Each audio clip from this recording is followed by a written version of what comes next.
бегоҳии 23 июл президенти муғулистон муҳтарам ухнаагиин хурелсух бо сафари давлатӣ ба ҷумҳурии тоҷикистон ташриф оварданд.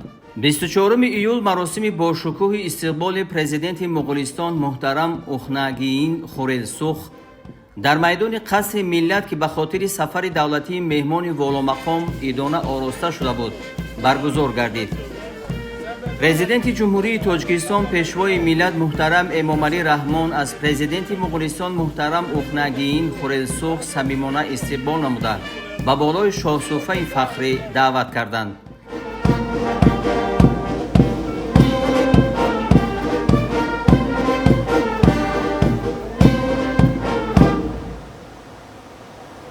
برای استقبال از بین اومده باش. جناب عالی پرزیدنتی مغولستان بتالیون قراول فخری به مناسبت تشریف دولتی شما به سرزمین جمهوری تاجیکستان صف آراسته شد. کماندیر بتالیون قراول فخری پادپالکونیک اشورزاده.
маросими истиқбол бо гузориши командири қаровули фахрӣ ба меҳмони воломақом, садо додани сурудҳои миллии ду кишвар, гузаштан аз назди сафи қаровули фахрӣ, арзи эҳтиром ба парчами давлатии Тоҷикистон ва шиносоӣ бо ҳайатҳои расмии ду ҷониб ҷараён гирифта, бо қадамзании мутантан ва гузаштани ҷузъу томҳои қаровули фахрӣ аз назди сарони ду давлат анҷом ёфт.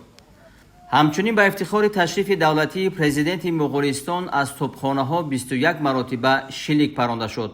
мавриди зикр аст, ки сафари давлатии президенти муғулистон то 26 июл дар Тоҷикистон идома хоҳад ёфт.